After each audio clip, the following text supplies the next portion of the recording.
Hi everyone, welcome back to the channel. It is your boy Brian, and in today's video, we're gonna go over exactly what the best starter credit cards are. Now, with 2019 coming to a close and 2020 right around the corner, I believe this is a very good video to put out on the channel, just as a refresher for anyone in the credit card game, or for anyone who wants to send this type of video and you want to get them in the credit card game as well too. Now, before I share with you guys exactly what I consider the best starter cards for you guys to start with, I'm gonna go over exactly what those categories are, because I believe it's important to determine exactly why a card is going to be considered a best starter card. The reason why I'm putting these fake little bunny peace sign thingies is because best credit card doesn't really exist. And the reason why it doesn't exist is because everyone has their own unique spending habits. Say Brian Jung right here, all he spends his money on is Chipotle, then a card like the American Express Gold card is going to make sense for me. But say Billy Jung over here only spends his money on office utility supplies, I wouldn't get any value from the Gold card because it gives me 4x on restaurants and groceries, and obviously office supplies doesn't fall in that category. A good card for Billy Jung would probably be like the Chase in Cash card, where it gives him 5%. So the whole point I'm trying to make is that it depends on each person on what that relative best card is. Now, here are 5 things that I look out for when I consider a card one of the best starter cards. For number 1, it needs to provide me easy to use category rewards. What this means is a card needs to be relevant to the spending habits that a person will generally do. For a general all-purpose beginner starter card,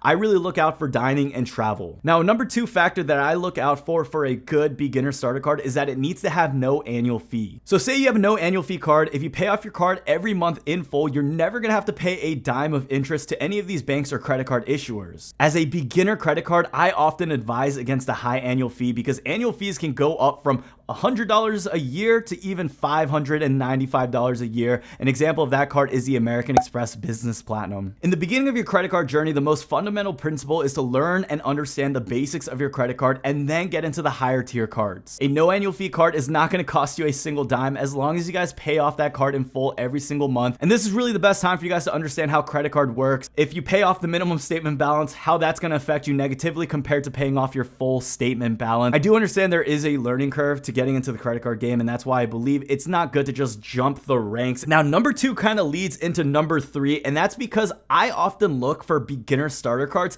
to have a promotional APR period, or a card that's going to offer you no interest. Now, we're going off of the principle that you are paying off your card in full every month, but like I mentioned in number 2, this is really the time where you can understand credit and you can really make those mistakes that you wouldn't be able to make later on down in the road. Now, in the beginning, I've actually made a ton of mistakes on my credit. I didn't know how much you had to pay off. I didn't understand statement balance. I didn't understand minimum payment balance, and I almost ended up paying interest more than a couple times on my cards just because I did make that mistake. Now, this goes without saying, but guys, please pay off your credit cards in full. Do not make it a habit to put your credit card debt on those no APR cards saying that you're going to pay it off within the next year once that's up. It's just not a good habit to start, and that's not something I recommend. Start in the beginning as good as you can by understanding the best fundamentals for this game. Now, the 4th thing that I look out for to determine whether a credit card is the best or not is if they have good, reliable customer support. Let's not forget, customers make up a majority of the business, and businesses can die out from showing negligence in the customer support area. When we're talking about something like credit cards, personal finances, where people have access to our banks and this is about our money, then I believe we should have some of the best customer support. And I really don't want to be in a situation where I'm disputing something or fighting against someone. I really believe that credit cards that offer customer support, that really rely on you and that actually help you and stick up for you, those are the things that I really look out for that make up really good credit cards. Now, the 5th thing that I look out for is that these credit cards need to be easily accepted. When people are often looking for the best beginner starter cards, usually they either don't have a credit score, or they have a low credit score, or their credit score is decent, but they have a very low history. I want to be able to apply for a card that I know I can get approved for. If some of these credit card issuers aren't going to be lenient on some of the people that apply for these cards and they're just going to deny everyone,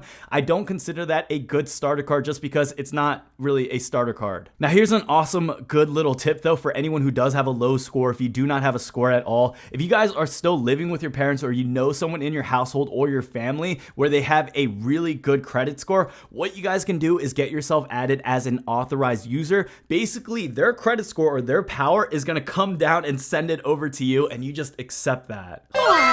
So say for example, my grandpa had an 850 credit score and his credit history was like 30 years old. I would just say respectfully, Grandpa Jung, would you be able to add me as an authorized user on your account? Once he does do that, once he adds my social security number to that account, I will actually see an increase in my score significantly. But that's a very easy way to actually improve your score without doing anything at all. Unfortunately for me, my grandpa passed away. Rest in peace, Grandpa Jung. Rest in peace. Fun fact, all my grandparents are like in Korea, so they don't even have like a American credit score. So I would probably be the one giving them an authorized user if they ever wanted to come back to the US. Okay, so what you guys have been waiting for. So what are these best cards, Brian? Let's get into the jam.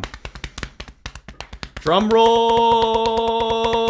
The best starter credit card is going to be the Discover It card. You guys can actually get the Discover It student card or the regular Discover It card. Both are pretty good, but if you guys get the student version, they actually give you a little bit of cash if you guys get good grades. The reason why I say good grades is because I never had good grades and I still had gotten that $20 bonus. Little tip right there. Now, the reason why I say the Discover Student It card is one of the best cards out there is because they have really, really good customer support. Their customer support is actually based in the United States. It's all domestic. And if you guys work with credit card issuers, you will find that most of the time they will outsource their customer support to different countries. This isn't abnormal, and a lot of companies end up doing this. Apple does this, Microsoft does this, the biggest businesses out there, Amazon does this. Generally, companies do this because they save a ton of money when they do this, but the downside of this is that the US customers that experience this often don't get the best experience because you're working with someone international. Now, I'm not saying this is the case all the time. I've had some really good virtual assistants that have worked for me that do live in other countries like the Philippines, and they do a splendid job, and I think it's good for the worldwide economy for this to happen. But there are other instances where you get forwarded to another country like in India and you're working with a very beginner or a very new rep where you can barely understand them. Then it can cause quite an issue just because they don't really understand the full spectrum of the problem, or they may not understand the full literature or the slang that we have when we're talking to them. So getting back to the point, Discover has customer support that is based out of the US that does work for the people, and I have seen reviews of people who have worked for Discover's customer support and they say the job experience is really good as well. And that's something that's really good to hear, just because if the workers are having a good time, generally they're in a good mood, then we're in a good mood, then the whole world is happy. In addition to that, their cashback categories are very easy to use. They tell you what your credit score is, and on top of that, they have a program called Cashback Match. So Cashback Match is pretty insane. If you guys are getting 5%, say for restaurants for the month of January, you're actually going to be able to match all the cashback you get within that first year. So if I'm getting 5% back on restaurants, technically it's considered 10% cash back. Now, with every great credit card, there are some downfalls. So here are a couple downfalls that you guys need to keep in consideration when applying for this card. Discover is not widely accepted. I've had issues where merchants did not actually want to accept my Discover card just because they thought the interchange fees were a little too high for them. Usually this is going to be like those hole-in-the-wall restaurants or Asian restaurants where they're trying to save a bit more on costs, and I've had my Discover card kindly declined a couple times at these places. So they're not accepted everywhere as much as Visa is, but this is why you guys have multiple cards for these type of situations. You don't need to get just one good starter card. You could actually have multiple. So when I first started out, I actually had the Discover Student It card, and I paired that with my Uber, Visa, Barclays card. They actually nerfed that card, so you guys won't find the same benefits. I don't recommend that anymore, but back in the day, that was a card that I really recommended a lot. Now, another thing that falls in the disadvantage section, which may not be a disadvantage to all people, but it could be to some people, is that Discover just offers you cash back. When you go with cards like Chase or American Express, you're getting points where you can either get cash back or you can redeem it for travel for a higher amount. When you're doing cash back, you're just stuck with cash back. You can't do anything with it. You can usually just get gift cards or apply it to your statement balance. But other than that, you really can't get more value on top of what you're getting from your cards. I feel like that is a disadvantage because you just have to do a little bit more work and you can find yourself redeeming that amount for a lot more. Now, getting to the second best credit card, I believe it's a Chase Freedom card. I've made a ton of videos. It's either going to be the Chase Freedom or the Chase Freedom Unlimited. And generally, this is going to be a beginner starter card with Chase that people can get into to start their relationship and get into the ecosystem within Chase. The Chase Freedom is a Visa card, so it's usually accepted pretty much everywhere, wherever you go. It has rotating quarterly categories that we made a video on, and we talked about the full benefits on why I believe the Chase Freedom is one of the most valuable cards out there. In addition to that, they do offer you something called Chase Offers, and you often won't find this with a lot of beginner starter cards, but Chase Offers is basically something that you can add to your card where it gives you additional discounts or more cash back. Now, I'll get random Chase Offers for like Starbucks, for Sephora. I don't even use Sephora, but just like random stores that just basically incentivizes you to use it. But if you happen to be going to that store anyways and you get an additional Chase offer for that certain place, you're getting free money right there. Now, the biggest benefit with Chase is that you're actually able to use this cash back and transfer it to some of your other higher elite cards. So I'll see people who get the Chase Freedom card, but then they actually just blow all their points on getting a gift card or getting some type of accessory or item with it. That's not the way I recommend you guys to do it. Save all your Chase Freedom cashback points, because what you guys can do is transfer that out to some of these higher tier cards like the Chase Sapphire Preferred, the Chase Ink Business Preferred, or even the Chase Sapphire Reserve. It's very easy to transfer your points out to different things, and when you guys do this, you will actually be saving yourself a lot of money because you can improve the value of how much that's worth. So say I get 1,000 points for my Chase Freedom card. If I transfer that over to my Chase Sapphire Reserve, that's worth automatically 50% more if I use it in the Chase Ultimate Rewards portal. But in addition to that, if you guys actually transfer your points out from the Chase Freedom to another travel card and then transfer that out to another airline or to another hotel like the World of Hyatt card, then you're going to find yourself getting even more redemption. And that's really how the whole credit card thing works. So don't blow all your points, you guys. Save it, wait till you get a higher tier card, and then use it for that card. I've made a ton of videos just explaining how this all works. Now, the Chase Freedom does sound like a very good card, but the reason why I place it under the Discover It card is because usually, if you have no card at all, Chase is really reluctant to accepting these newer applicants, unlike Discover. So generally, Discover is going to open their arms and accept as many new applicants as possible. When I had no credit or anything at all, Discover accepted me, but I've heard of people doing the same thing and going with Chase, but they actually got rejected. Your miles may vary on this. It depends on the time of year, it depends on the season, it depends on how many people they're letting in, but for the most part, it's going to be easier to get accepted for a beginner card with Discover than it is compared to if you went with Chase. The next card on my list is going to be the Citi Double Cash, and I often never promote the Citi brand. I usually just stick with 3 brands, and that's Chase, American Express, and also Discover. I usually don't talk about Citi just because they are considered a subprime lender, and what that means is their cards are geared towards people who fall in debt, and they want to be able to monetize themselves off of the interest rates rather than the interchange fees that I find is a big important thing in terms of a company's morale. But I do understand the type of market they are in, and I don't blame them for it. But in this instance, I do recommend the Citi Double Cash card just because this card does offer you 2% back on everything. Now, 2% back for a beginner card is not too bad, just because the Freedom Unlimited, which I would say is a good rival for it, would be 1.5% cash back compared to the 2% back. Now, there is that argument where you can transfer the Chase Freedom Unlimited 1.5% into a travel card like I just mentioned.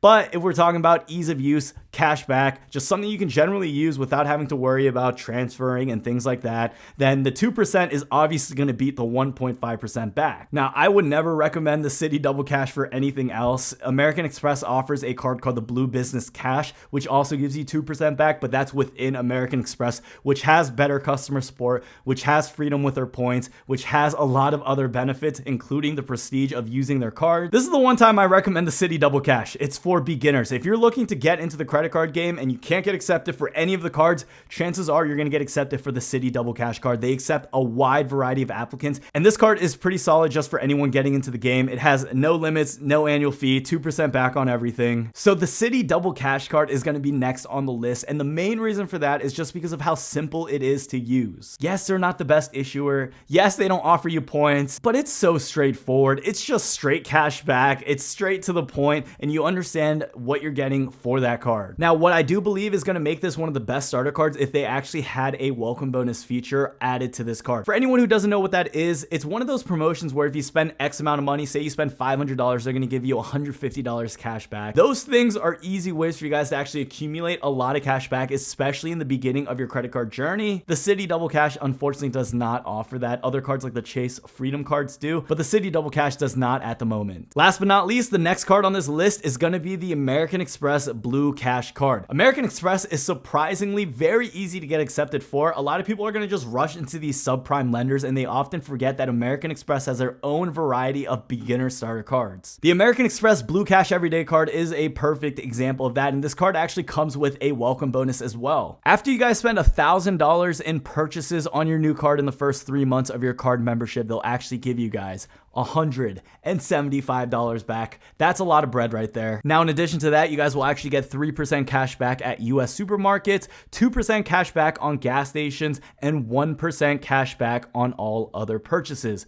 Like all the other cards mentioned, this card has no annual fee, and American Express is known for their really good customer support. I put them right on par with Discover. Now, all the cards I mentioned were really in no particular order. Yes, I do have some bias with Discover just because that was my own first credit card that I got as my beginner starter card. So at the end of the day, what I recommend to you guys is to do your own research to figure out what your spending habits are and then to apply for a card that way. Now, the route that I recommend a lot of people to go is just start with any of the starter cards that I mentioned in this video, and then your second card, you want to get a Chase Freedom or a Chase Freedom Unlimited card to begin your relationship with Chase because of a rule called the Chase 524 rule, and I'll have that guide linked above right here. Now, this Chase 524 rule that you guys will continue to hear within your span of your credit card journey, it's something you guys need to take into consideration just because Chase points are very valuable, they're very easy to use, but this rule prevents you from getting as many Chase cards as you want. So you want to be able to knock out your Chase cards first and then get into the other cards that you would like. Now, guys, like always, if you are interested at all in any of the credit cards that I have mentioned, I do have affiliate links down below. They're always listed in my videos, and if you guys are looking to support the channel, or if this video helped you guys out in any way, shape, or form, and you guys would like to give back, that is just a simple, easy way to do it. But there is no obligation to use those links down below. If some of the cards that I mentioned have referral links that you know your friends or family have, I recommend you guys to take that and just to help them out. But if you guys do want to support the channel without losing anything, that's just a simple way to be able to. Now, I really hope this video did help you guys out, and if it did, let me know down below in the comments exactly what your first starter credit card is and what credit card you're interested in applying for next. I'm really curious to see what the comments are. I feel like generally people are going to go with the Discover card like I mentioned, just because they do a good job at the fundamentals and they accept a lot of new applicants, but there may be a shift in the market. Maybe more people start going for the Citi Double Cash, or maybe even the American Express Blue Everyday Cash card. We really don't know. So guys, let me know what your thoughts are down below, and I hope I see you guys in the next one. Peace.